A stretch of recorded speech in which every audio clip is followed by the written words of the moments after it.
Let me tell you about the day I found out I was worth more to my own children dead than alive.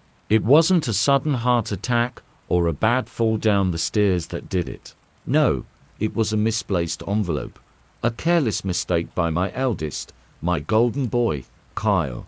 Had come over to check on me, which was code for rifling through my files to see if it finally kicked the bucket and named him executor. He left his fancy leather folio on my kitchen table, and a single, crisp, legal-sized sheet slid out onto the floor. I picked it up, my old hands a little shaky, expecting some corporate merger nonsense. But what I saw at the top of that page, it stole the air right out of my lungs. It was a copy of his last will and testament. My curiosity, a flicker at first, roared into a blaze. What did my successful son, the pride of my life, have in his will? I sat down at the table, the wood feeling suddenly cold beneath my elbows, and I started to read. And with every word, a little piece of my heart, the part that still believed in the man it raised, turned to ash and blew away. Had left millions to charities I'd never heard of, a trust fund for his Siamese cat, Mr. Fluffington, a trust fund, and generous, staggering sums to all of his friends. I kept reading, my eyes scanning for my name, for his sister's name, for any mention of his family. My pulse was thrumming in my ears, a dull, angry drumbeat. And then I found us, huddled together in a single, devastating paragraph. It was like we were an afterthought, a footnote in the glorious epic of Kyle's life. Had left his sister, my sweet Clara, a pittance, a token, a sum so insultingly small it was clearly meant not to provide for her, but to humiliate her. It was labeled, and I remember the phrase verbatim because it's now burned onto the inside of my eyelids. It was labeled for Clara, to finally take those art lessons she always talked about but never had the discipline to pursue. He gave her a hobby fund. My daughter, a brilliant, sensitive soul, who chose to teach special needs children instead of chasing dollar signs. Then it was my turn. I had to read it 3 times before the words would make sense. The room tilted. Had left me a single, solitary item. Not the vintage wristwatch Had always admired. Not the first edition book we'd read together when he was a boy, no. Kyle, my firstborn. The child he'd taught to ride a bike, to throw a spiral. The man he'd bailed out of more scrapes than I care to admit. He left me a paperweight. A cheap glass dome with a fake snowman inside it that he'd won for him at a county fair when he was 7 years old. The note beside it in the will read, to my father, Barry. A paperweight, to help him keep his affairs in order in his declining years. I felt the cold seep into my bones, a deep, permanent chill that had nothing to do with the weather. My declining years had written me off as a doddering old fool. That cheap trinket, a forgotten souvenir from a happy day, was now a weapon. Had turned a memory of my love into a final, contemptuous joke at my expense. I heard the floorboard creak behind me. I didn't turn. I just slowly, carefully, folded the paper back exactly as he'd found it and slid it into his folio. "Forget something, Kyle?"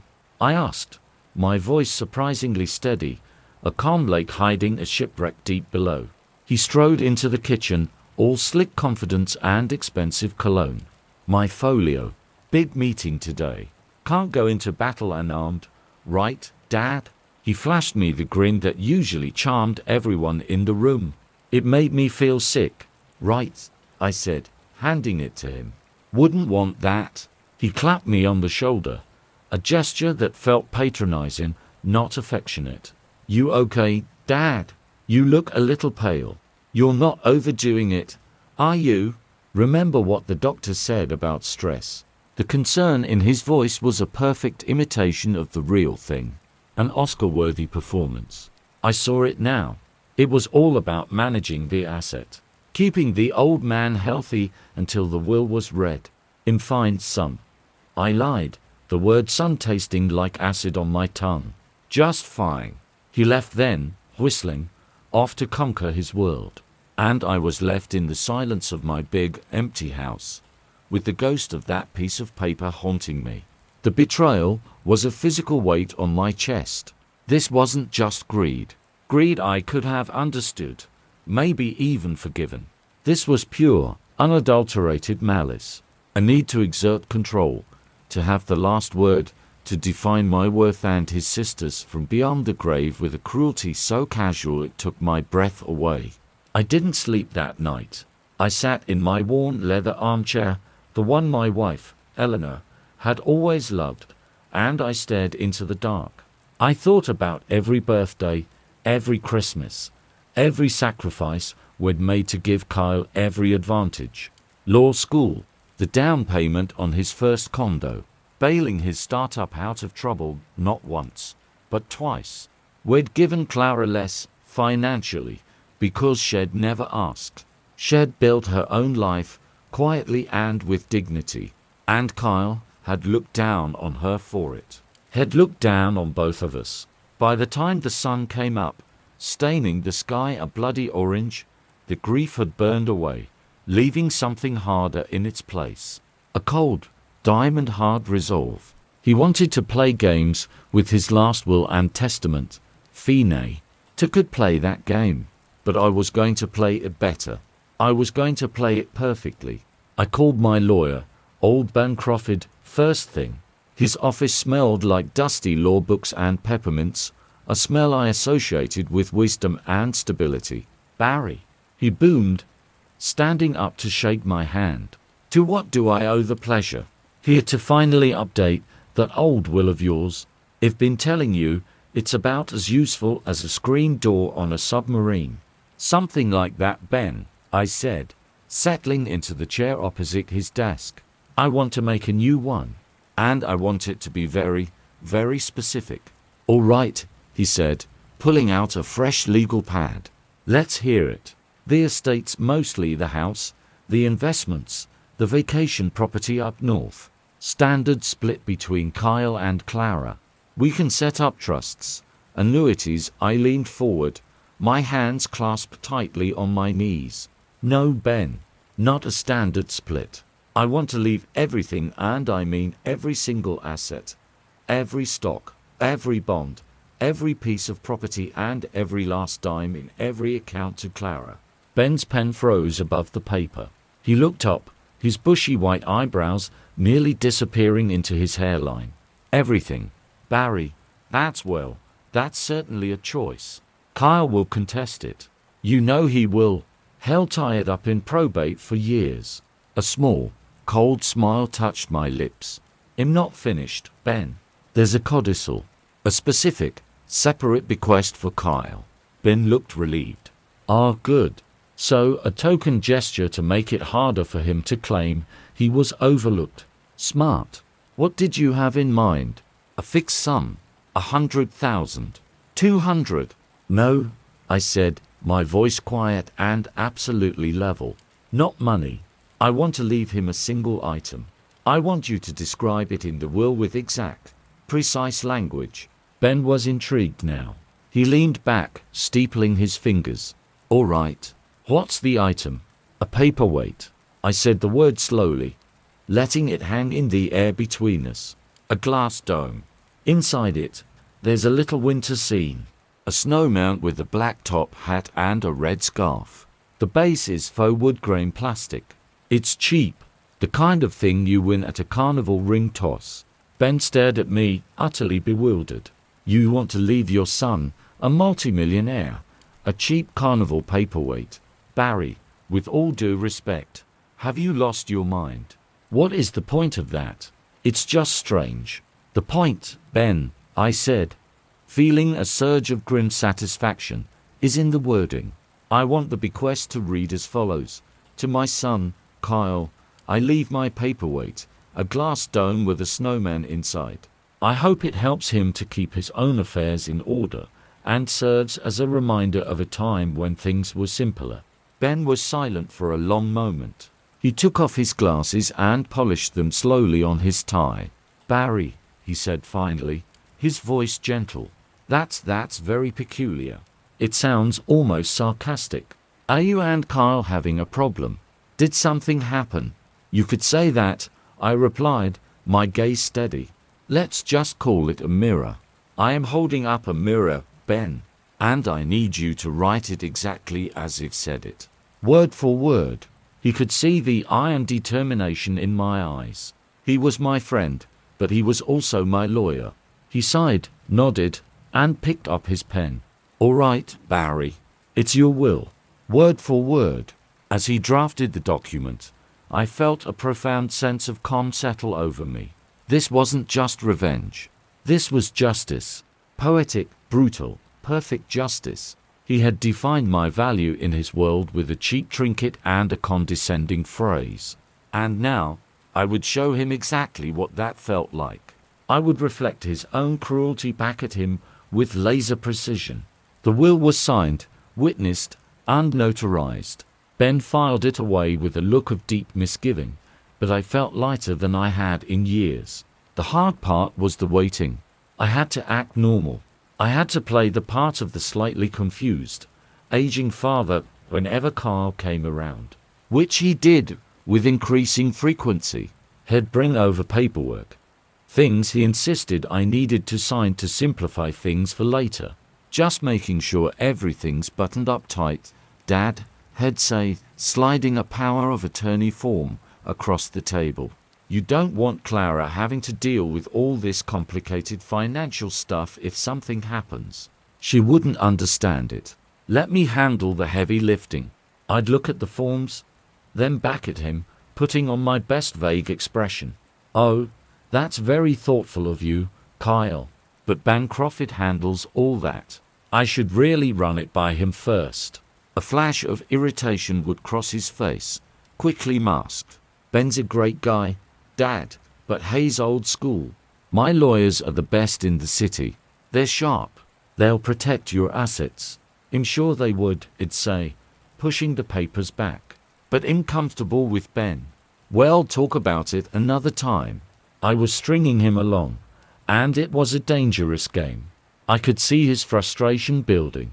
He was a man used to getting his way, and the old asset was proving unexpectedly difficult to manage. The tension came to a head at a family dinner I'd foolishly agreed to host.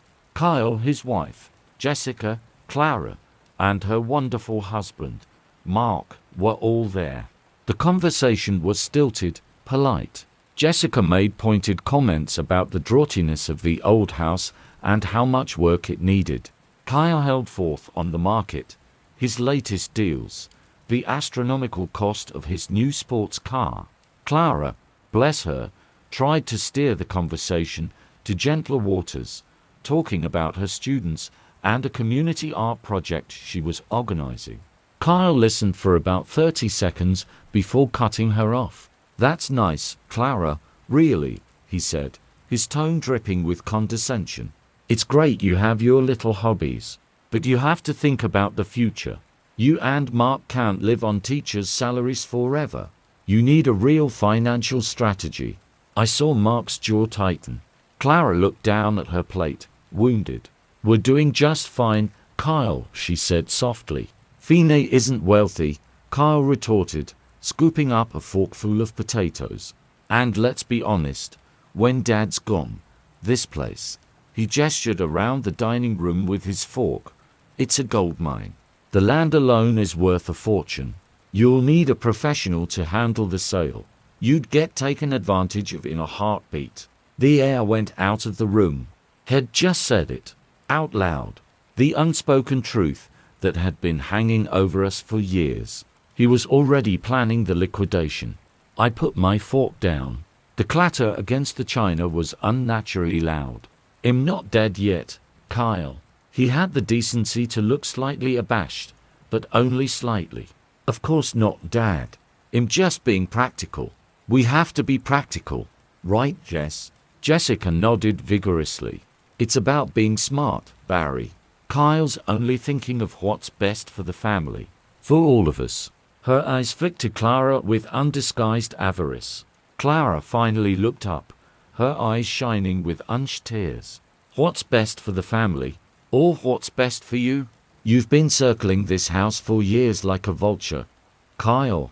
Kyle's face darkened. That's not fair, Clara. I'm the one who's built something. I'm the one who understands the value of things. What have you built? A lesson plan for finger painting. Kyle. I snapped, my voice cracking like a whip. He turned to me, his anger overriding his caution. It's true, Dad. She lives in a fantasy world. And you let her. You always have. You coddled her while you pushed me. Well, look where it got us. I'm a success. And she's a charity case who's going to need me to manage her inheritance for her. The silence that followed was absolute. I could hear the clock ticking in the hall. I saw it then, the naked truth on his face. He didn't see Clara as his sister. He saw her as an incompetent, a drain, a problem to be solved with his money and his control. He saw me as a foolish old man whose greatest use was as a conduit for his own wealth. I stood up slowly, my hands pressing flat on the table. I think you should leave now, Kyle. He blinked, surprised by the steel in my voice. Dad, come on. I'm just speaking the truth. We all need to be adults here. Get out of my house. I said each word with a cold, final precision I didn't know I possessed. He stared at me for a long moment, a mix of shock and fury on his face. Finally, he threw his napkin on the table. Fine. Come on, Jessica. Let's go. When you've calmed down and you're ready to be rational, you know where to find me. They stormed out. The front door slammed shut, the sound echoing through the house like a gunshot. Clara was crying quietly. Mark had his arm around her, his own face pale with anger. I'm so sorry, Dad, Clara whispered. I shouldn't have known, Clara, I said, my voice softening as I looked at her. You have nothing to apologize for. Nothing at all. That night sealed it. There was no going back. The battle lines were drawn not in sand, but in concrete. I increased the security around the house. I instructed Ben to send all correspondence directly to a new PO box. I played the frail old man perfectly whenever I was in public, knowing word would get back to Kyle. Let him think I was weakening. Let him get confident. The waiting was the hardest part. The years ticked by. I saw less and less of Kyle. He'd call on my birthday, his voice smooth and patronizing. How are you holding up, Dad? Everything okay? You sound tired. He was waiting. I was waiting too. My health, ironically, remained stubbornly robust. It was Kyle's life that seemed to be accelerating. I heard through the grapevine old friends who'd run into him that he was leveraged to the hilt. His latest venture was risky, a huge gamble. He was playing with fire. The mighty Kyle, it seemed, was not as infallible as he believed. Then the call came. It wasn't about me. It was from Jessica. Her voice was shrill, panicked, stripped of all its usual calculated polish. Barry, it's Kyle. There's been an accident. A helicopter crash. Upstate. He was on his way to look at a property. She dissolved into hysterical sobs. The world narrowed to a single, cold point. It was over. The waiting was done. My son was gone. And despite everything, despite the betrayal and the anger and the meticulously planned revenge that now sat in a safe in Ben Crawford's office, the first feeling that washed over me was a grief so profound it doubled me over. He was my boy. And he was gone. The funeral was a monstrous affair. A show. A display of wealth and false grief. Jessica was the picture of a devastated widow, draped in black designer wear. She clung to my arm for the cameras, her grip like a vice. Oh, Barry, she wept theatrically. What will we do without him? He was the rock of this family. I nodded mutely, playing my part. I saw Clara and Mark, sitting quietly in a pew, their grief genuine and quiet. They were ignored by the glittering crowd of Kyle's associates and sycophants. After the service, as people milled about with glasses of champagne, at my son's funeral, Jessica cornered me. The tears had vanished, replaced by a sharp, business-like intensity. "Barry, we need to talk," she said, steering me into a quiet corner. The will. Kyle's will. He had everything so perfectly planned. His lawyers will be in touch next week for the reading. It's all very straightforward. I looked at her. This woman who had been my son's partner in avarice. "I'm sure it is," I said quietly. "It's just," she leaned in closer, her voice dropping to a conspiratorial whisper. "There's the matter of the interim cash flow. Kyle's assets are temporarily tied up. The funerary expenses. This reception, it's all so costly. And of course, there will be probate. I was wondering if you could advance me a little against my inheritance. It's what Kyle would have wanted, to keep up appearances." I stared at her, stunned by the audacity. She was asking me for money before my son was even in the ground, based on the wealth she believed she was about to inherit from me. The sheer, unvarnished greed of it took my breath away. "I'm sorry, Jessica," I said, my voice like ice. "My affairs are also tied up." A flash of anger in her eyes. She covered it quickly with a pout. "Well, I'm sure it will all be sorted soon. The reading of Kyle's will is on Tuesday. And then, of course, we'll have to address your situation. We'll need to get your documents in order." Kyle would have insisted. "I'm sure he would have," I said, and walked away, my heart a stone in my chest. Tuesday arrived. The reading of Kyle's will was held in a lavish conference room in a skyscraper downtown. His lawyers were slick, expensive-looking men in suits that cost more than my first car. Jessica sat at the head of the table, preemptively victorious. Clara and Mark sat next to me, holding hands under the table. They looked small and out of place. The lawyer, a man named Sterling, began to read in a dry, monotone voice. It was exactly as he'd seen it years before. Millions to obscure charities. A $250,000 trust fund for the cat.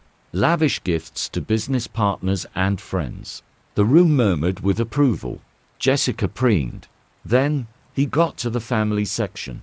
The room went quiet. Sterling adjusted his glasses. "To my sister, Clara, I leave the sum of $25,000 to be used for art lessons, in the hope she will finally cultivate a marketable skill."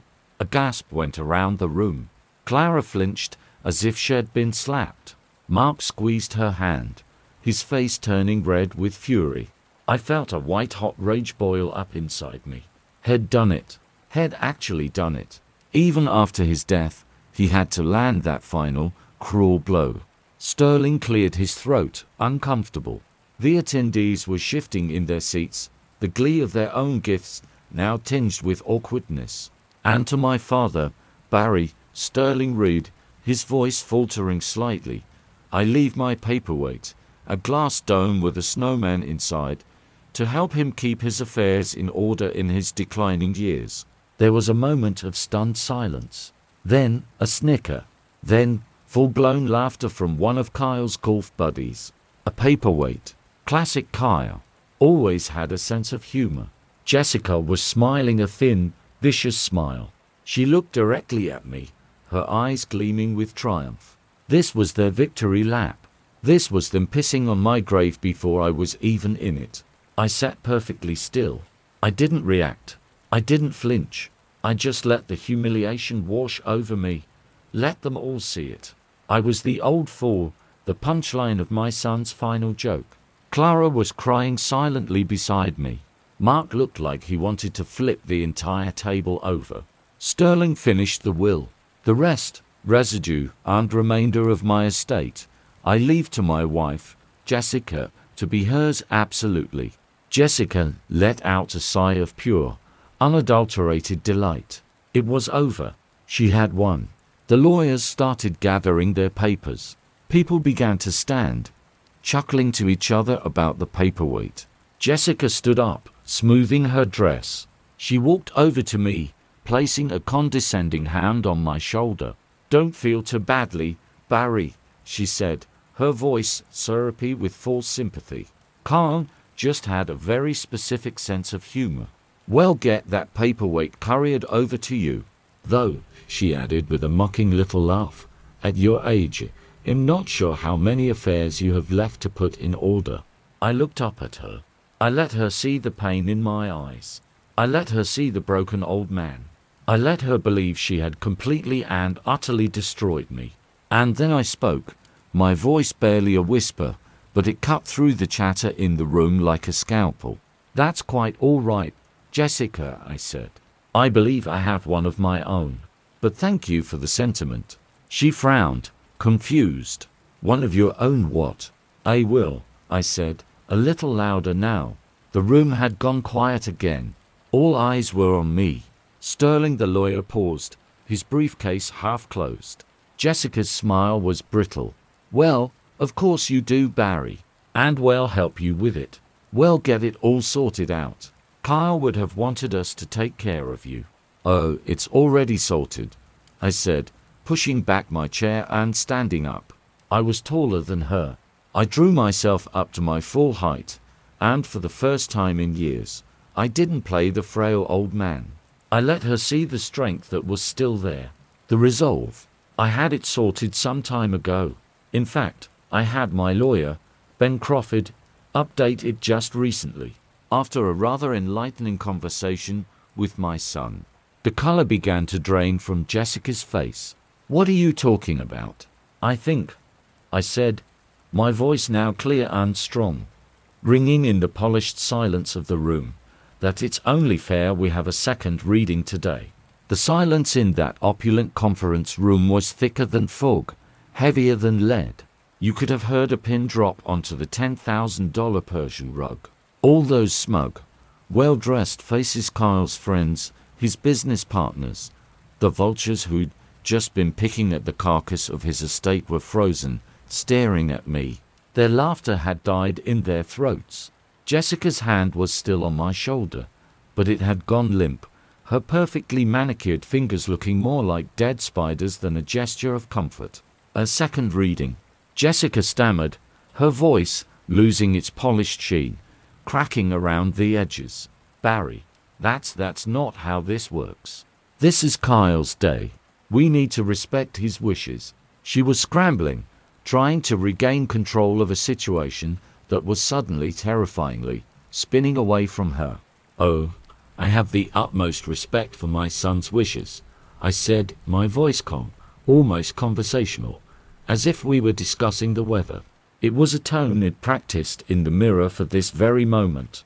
In fact, I respected them so much, I decided to make them the cornerstone of my own estate planning. I reached into the inner pocket of my jacket. My movements were slow, deliberate. I could feel every eye in the room tracking my hand.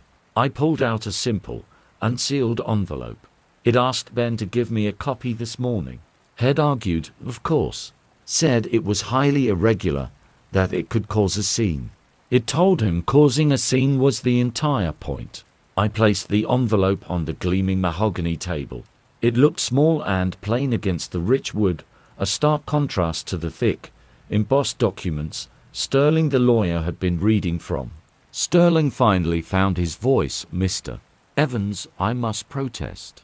This is a highly unorthodox and inappropriate. My client." A new voice cut in from the doorway. I didn't have to turn. I knew it was Ben Crawford, right on time.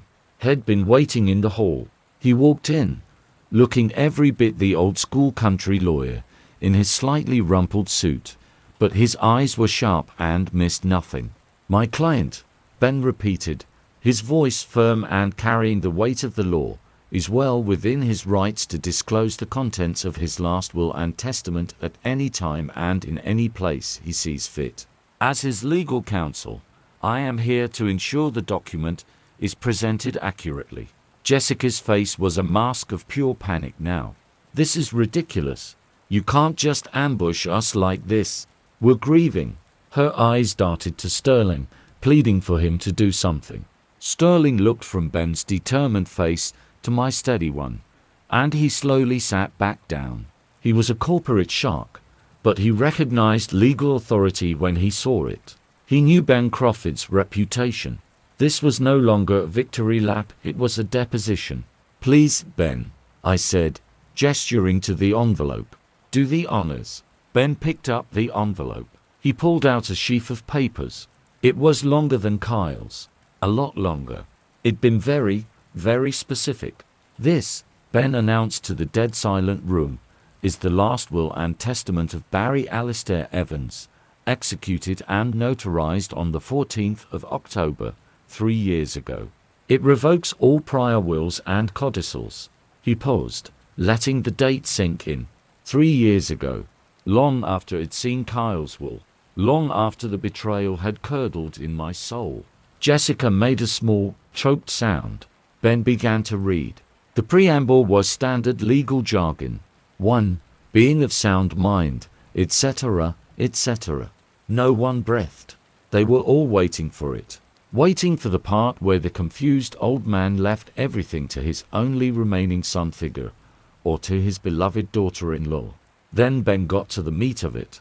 Article 4, he read, his voice clear and devoid of emotion. "I give, devise, and bequeath all of my property, real and personal, of whatever kind and wherever situated, including, but not limited to my primary residence, my vacation property on Lake Serene, my investment portfolios, my securities, my art collection, and all tangible personal property to my daughter, Clara Evans Miller, to be hers absolutely." A collective, sharp intake of breath. Clara's hand flew to her mouth. Her eyes, wide with shock and confusion, met mine. I gave her a small, almost imperceptible nod. "It's okay. This is for you." "What?" Jessica shrieked, the sound tearing through the room.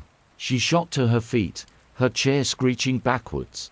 "No, that's impossible. He has not of sound mind. He's confused. The stress of losing Kyle has Ben didn't even look up. The will has been thoroughly vetted, Mrs. Evans, and includes affidavits from 2 separate physicians affirming Mr. Evans' testamentary capacity at the time of its signing. Please sit down." She didn't sit. She stood there, trembling, her face a terrifying shade of puce. The avaricious glee was gone, replaced by raw, incandescent fury. Ben continued, his voice like a steady drumbeat. "There is, however, a specific, separate bequest. Article 5. He paused, and for the first time, a flicker of something, was it amusement, crossed his features. He adjusted his glasses. Article 5. To my son, Kyle Evans, I leave a single item. You could feel the entire room lean forward. A paperweight. Someone in the back of the room gasped. Ben read on, his voice gaining a slight, deliberate cadence. He was savoring it. The old fox. A glass dome. Inside it, there is a little winter scene. A snowman with a black top hat and a red scarf. The base is faux wood grain plastic. It is a cheap trinket, the kind of thing one wins at a carnival ring toss. He was reading my words, my exact, precise, meticulously chosen words. The same words Kyle had used to describe the one he'd left me. The room was utterly mesmerized, a collective jury witnessing a perfect, poetic justice.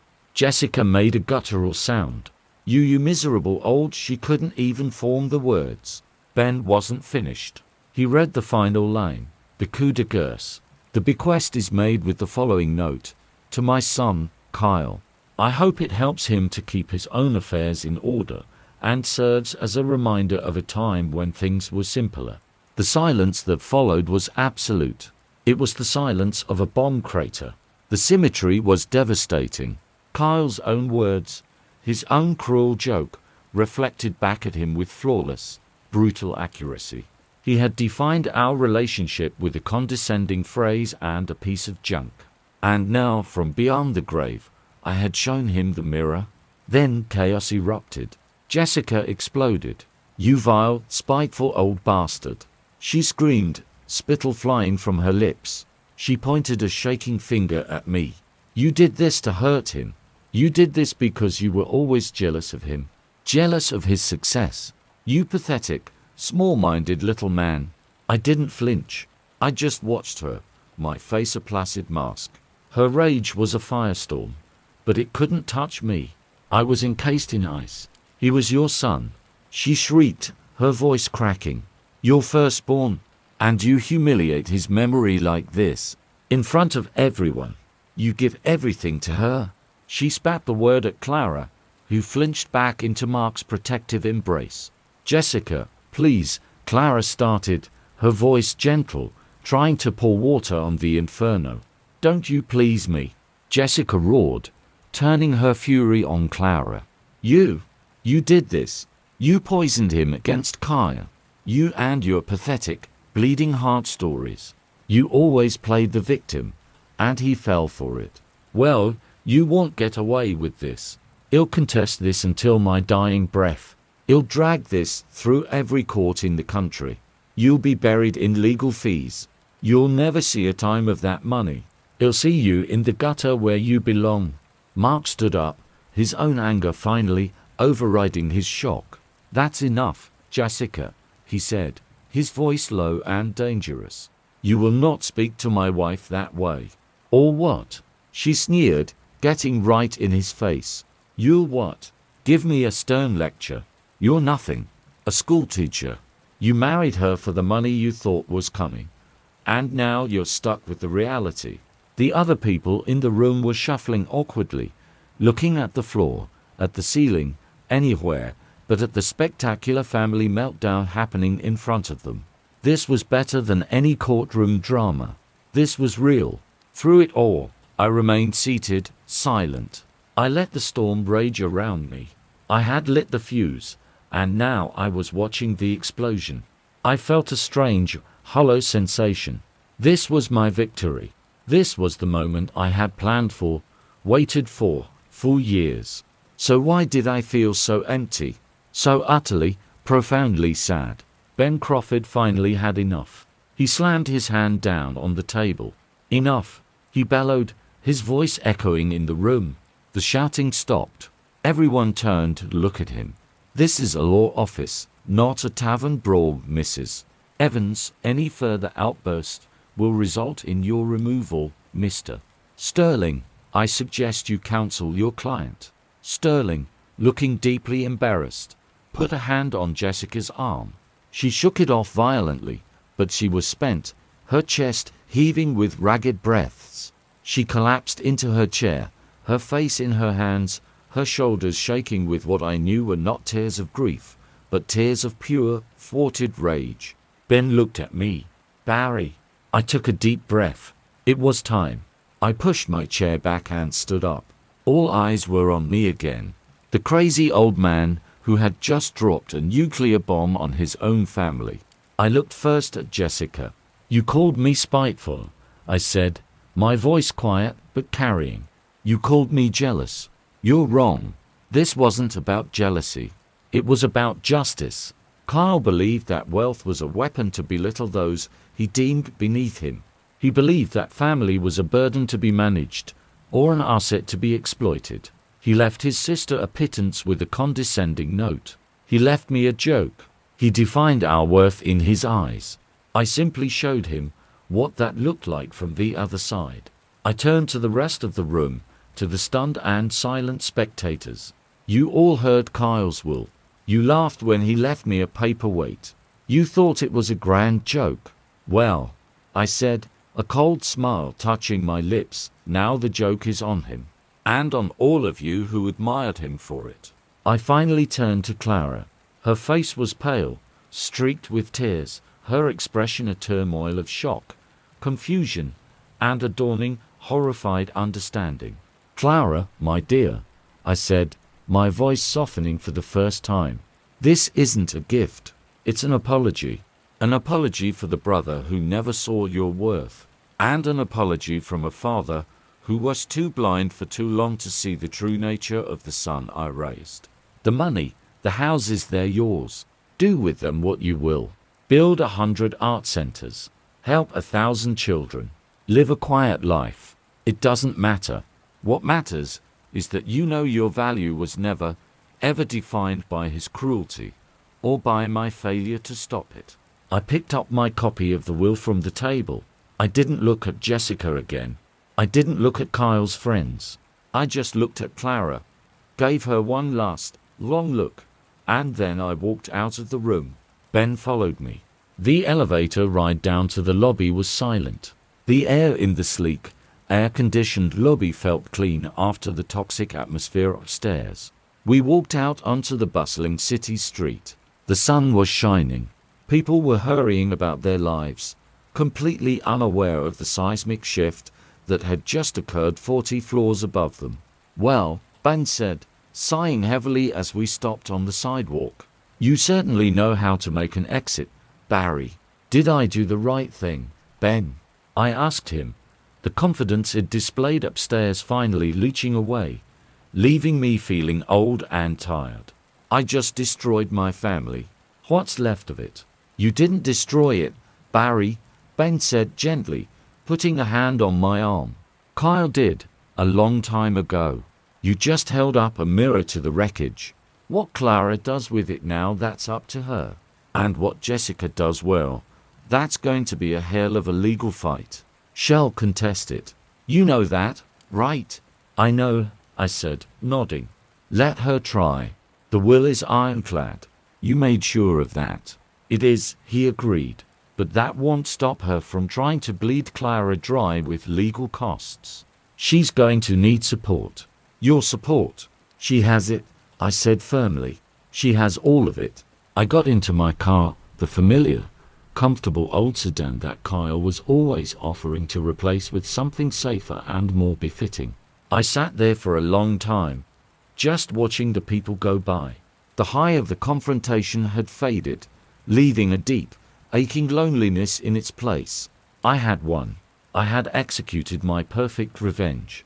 I had held the mirror up to my son's face and forced everyone to see the ugly reflection. But Kyle was still gone. The boy had taught to fish.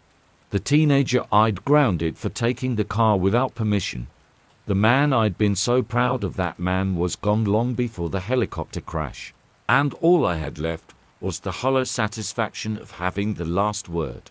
I drove home to my big, empty, quiet house. The silence felt different now. It wasn't just the absence of sound, it was the absence of possibility. The game was over. The waiting was done. There was nothing left to plan for, to anticipate. I had played my hand. The days that followed were strange. A limbo. Clara called me, her voice trembling. "Dad, I don't know what to say. That money, it's too much. It's overwhelming. And the way it happened, Jessica, is she's unleashed her lawyers. They're saying horrible things. They're saying you were coerced. That you have dementia." "Listen to me, Clara," I said, my voice firm. "You let Ben handle it. That's what I pay him for. You don't engage. You don't talk to her. You don't talk to her lawyers.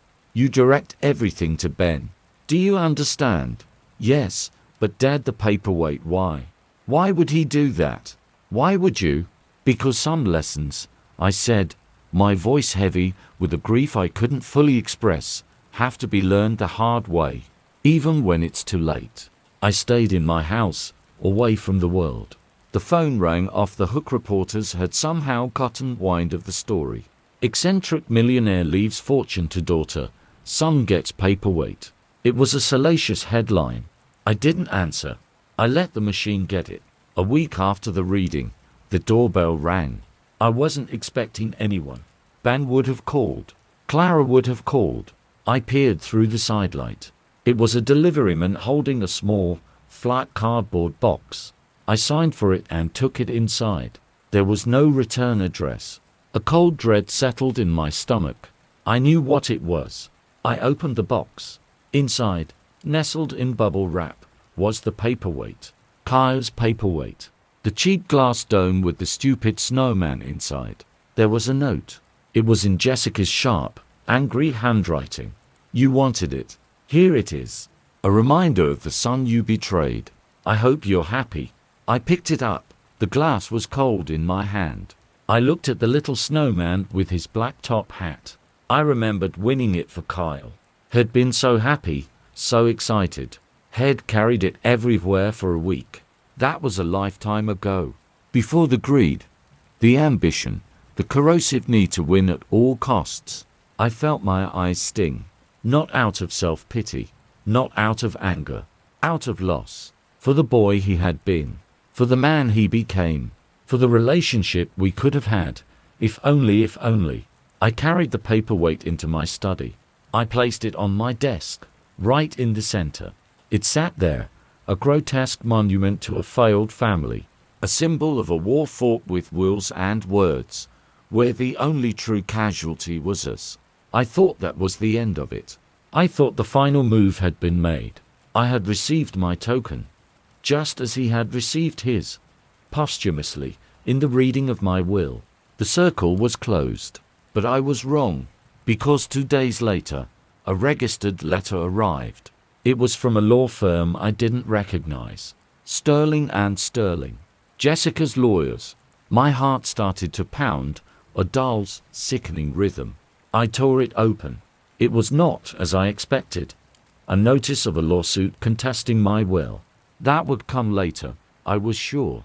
This was something else entirely. It was a copy of a document filed with the probate court, a supplement to Kyle's estate, an amendment to his will that I never knew existed. It was dated just 6 months ago, and as I read it, the floor fell out from under me all over again. The revenge I had so carefully planned, the perfect mirror I had held up, it was all about to be shattered. Because Kyle, it seemed, had one last, devastating trick to play from beyond the grave. The document was titled Codicil to the Last Will and Testament of Kyle Alistair Evans, and the first line read, "In the event my father, Barry Evans, bequeaths to me any asset of a value less than or equal to $100,000, or any asset he deems to be of a sentimental or symbolic nature, then the following clauses of my will regarding my sister, Clara Evans Miller, are hereby revoked and replaced." I couldn't breathe. My hands shook so badly the paper rattled. I forced myself to read on, the words swimming in front of my eyes. "And the entirety of the bequest to Clara Evans Miller shall be voided. The $25,000 designated for her art lessons shall be redirected back into the residual estate, to be distributed to my wife, Jessica." Absolutely. Had anticipated me. Somehow, my son, in his ruthless, calculating genius, had anticipated that I might try to pull a stunt like this. Had laid a trap, a booby trap in his own will, triggered by my act of revenge. My mirror will wasn't an act of justice. It was a self-destruct button. And by leaving him that damned paperweight, I hadn't punished him. I had just disinherited my own daughter. I sat there in my study, in the worn leather chair that had been my refuge for decades, and the world just stopped. The paper in my hand wasn't paper, it was a live wire, sending a current of pure, undiluted horror straight into my heart. The words, that cold, legal type, blurred and swam. Voided, redirected to my wife, Jessica. Absolutely. A sound escaped me. It wasn't a groan, wasn't a cry. It was the air leaving a corpse. One had been so clever, so meticulously, pathetically clever. I had spent years crafting my perfect revenge, my masterpiece of spite, and all the while, my son had been 10 moves ahead. He hadn't just beaten me, he had outmaneuvered me from beyond the grave. He had turned my own weapon against me, and in doing so, he had vaporized the future of the only child who deserved anything from me. The paperweight sat on my desk, gleaming mockingly in the lamplight. The stupid snowman seemed to be laughing at me, a reminder of a time when things were simpler. Oh God! The irony was a physical blow. I had meant it as a condemnation of his greed. Now, it was a monument to my own catastrophic foolishness. I had not held up a mirror. I had triggered a landmine. My first instinct was pure animal panic. I had to call Ben. I had to call Clara. I had to warn them. My hand, trembling violently, fumbled for the phone. But I stopped, my finger hovering over the buttons. What would I say? Clara, I'm so sorry, but my brilliant plan to avenge us has just handed your entire inheritance to your nightmare of a sister-in-law. The shame was so profound it felt like a weight, crushing me into the chair. I thought of Jessica. She knew. She had to know. That's why she'd sent the paperweight. It wasn't just a final screw you. It was a trophy. She had received this codicil from Kyle's lawyers after his death. She had sat on it, waiting. She had let me have my little moment of victory in that conference room. Let me play the triumphant patriarch, all the while knowing the trap was about to spring. She had watched me sign my daughter's financial death warrant and had done nothing but smile. The sheer, breathtaking cruelty of it left me numb. I don't know how long I sat there. The sun moved across the floor. The room grew dark. I didn't turn on a light. I just sat in the gathering gloom, the single sheet of paper a pale ghost on my lap. The weight of my failure absolute. The phone rang, shrill and invasive in the silence. I jumped. The caller had flashed. Clara. My heart hammered against my ribs. I couldn't face her. I let it go to voicemail. A moment later, my cell phone buzzed with a text. I forced myself to look. Dad, please call me when you get a chance. Jessica's lawyer just called Mark. They're talking about the codicil. They're saying something about Kyle's will changing things. Mark is trying to understand. But it sounds crazy. Please call. I'm scared. Those two words were a knife to my gut. I had done that. My arrogance, my need for poetic justice, had put that fear in her voice. I had to move. I couldn't just sit here and let this happen. I grabbed the codicil, my car keys, and stormed out of the house, leaving the lights off and the door unlocked. I drove to Ben Crawford's office like a man possessed, my knuckles white on the steering wheel. His office was dark, but I saw a light on in the back. I hammered on the door until he came, looking rumpled and concerned, a half-eaten sandwich in his hand. Barry, for heaven's sake, what's wrong? He asked, unlocking the door. I thrust the codicil at him without a word. I stood there in his doorway, breathing heavily as he read it. I watched his face. I saw the confusion, then the dawning comprehension, and finally, a grim, sickened resignation. He finished reading, took off his glasses, and pinched the bridge of his nose. "Oh, Barry," he said softly. It was the tone you'd use with a man who's just received a terminal diagnosis. "Is it real?" I demanded, my voice ragged. "Can he do that?" "It's real," Ben said, stepping back to let me in. He locked the door behind us and led me to his cluttered office. "It's a conditional revocation clause. Uncommon, but not illegal. Hayes allowed to set conditions on his bequests. The triggering event was your action." He sank into his chair, the old leather sighing under his weight. "He set a trap, and you walked right into it." I walked into it. I exploded, the panic and shame finally finding an outlet. He was my son, Ben. My son. Who thinks like this? Who lays a trap for their own father in their will? This is monstrous.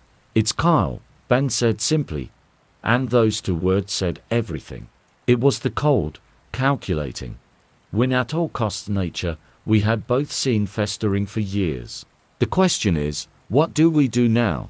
Jessica will move to enforce this. Immediately.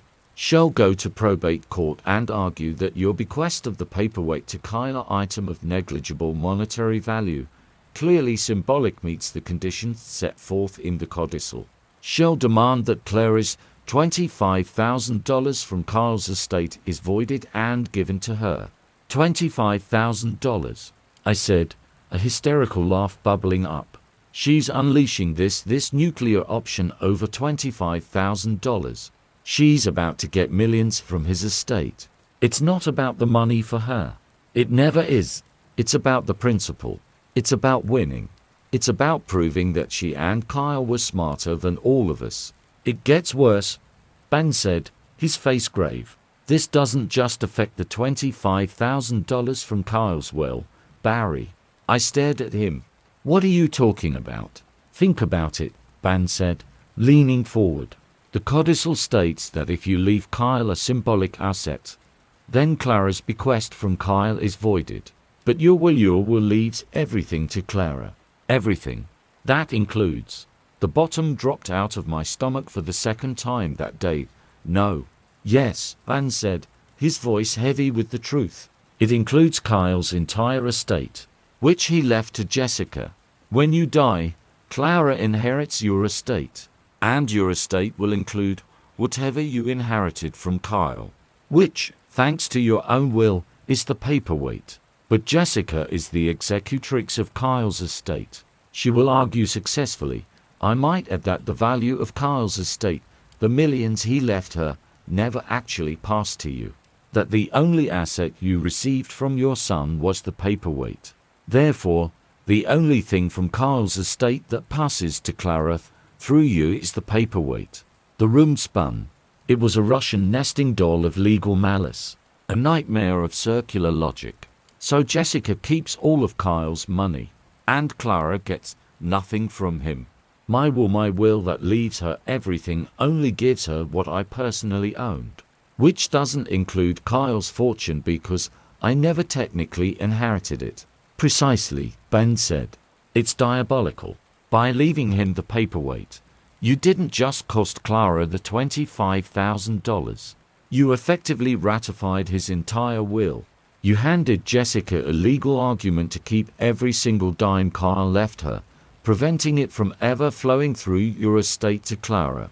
You didn't just disinherit Clara from Kyle's pittance. You protected Jessica's millions from ever reaching her. I put my head in my hands. The cleverness of it was breathtaking. Kyle had not only anticipated my revenge, he had used it to fortify his own plans, to make his own will bulletproof against any sentimental gesture I might foolishly make. He had ensured that his money, his world, would remain with his chosen heir, someone as ruthless as he was. I have to undo it, I whispered into my palms. I have to change my will. Right now. Ben was already shaking his head. It's too late, Barry. What do you mean, too late? I'm not dead yet. I can tear up that damn will and write a new one. I won't leave him the paperweight. I'll leave him nothing. -1 explicitly disinherit him. The triggering event isn't your death, Barry, Ben said, his voice gentle but firm, like a doctor delivering bad news. The triggering event in Kyle's codicil is the existence of a will in which you bequeath to him a symbolic asset. Your will, with the paperweight clause, was executed 3 years ago. The moment Kyle died, that will became an active, legal document. The condition in his codicil was triggered the instant his estate lawyers read your will. The trap has already sprung. Changing your will now won't unsprung it. The finality of it was a death sentence. I was locked in.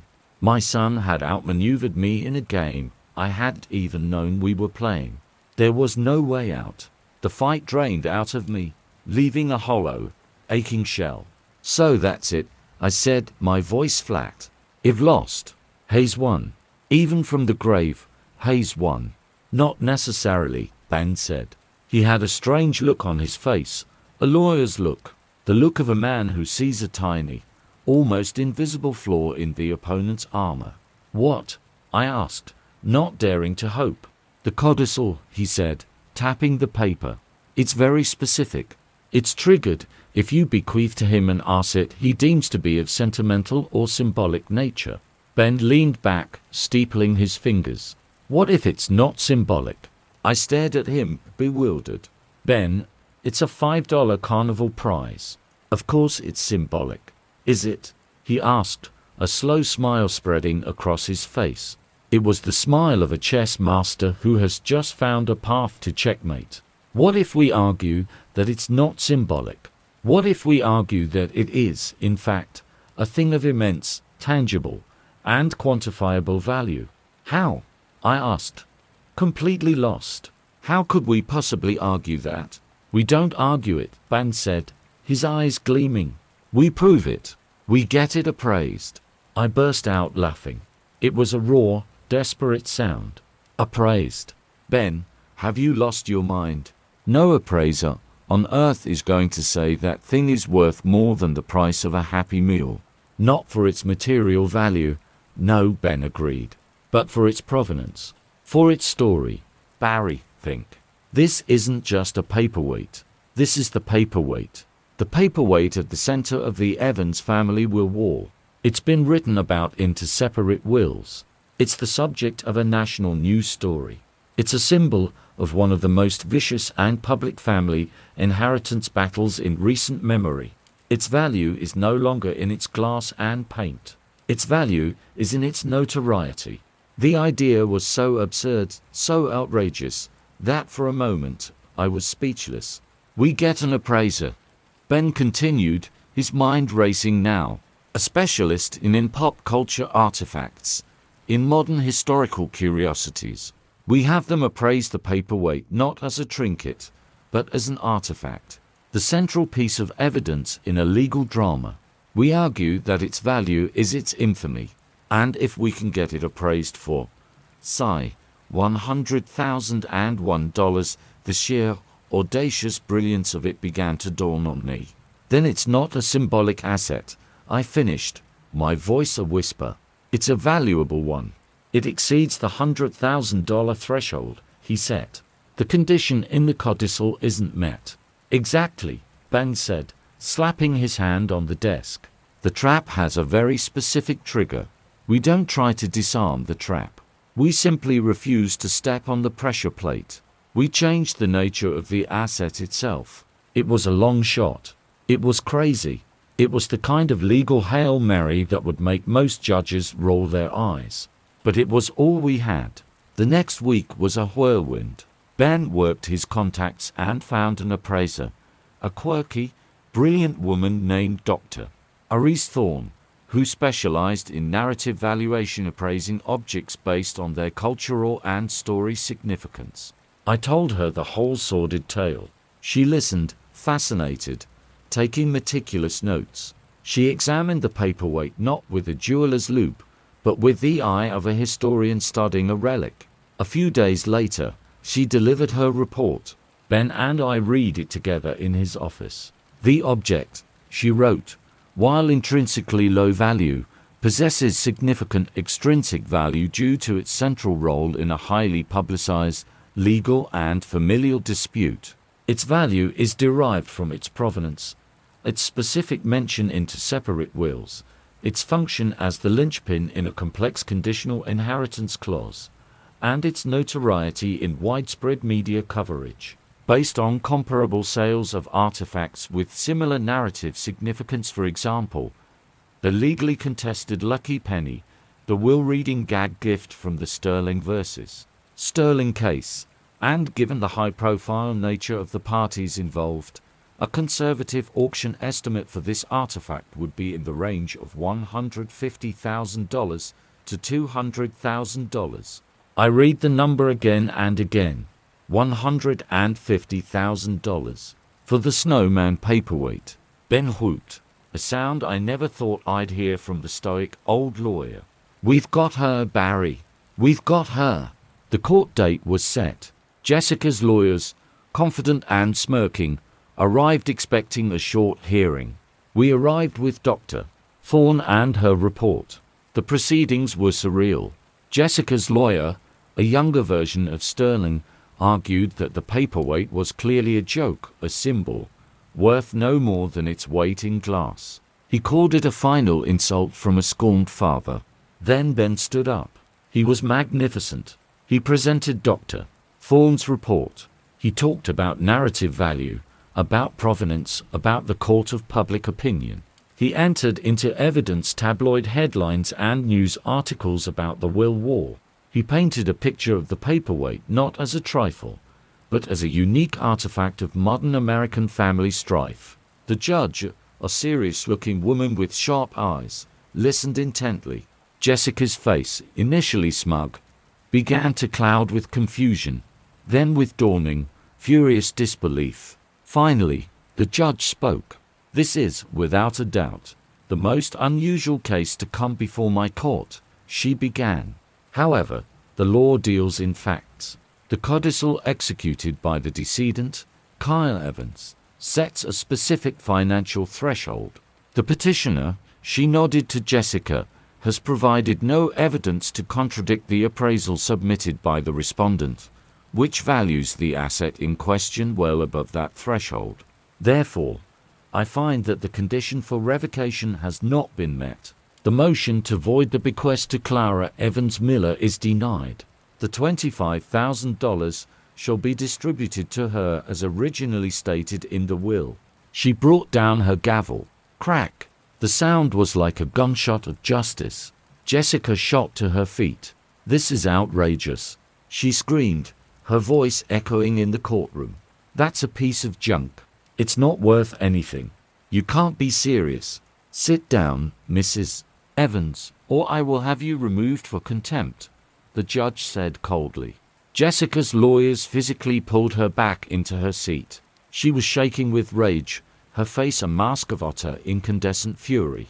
She looked at me, and the hatred in her eyes was a tangible thing. She had lost.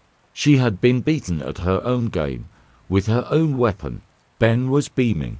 Clara, who had been sitting in the back of the courtroom, her hands clutched in marks, burst into tears of relief. But as I looked at Jessica's devastated face, I felt no triumph.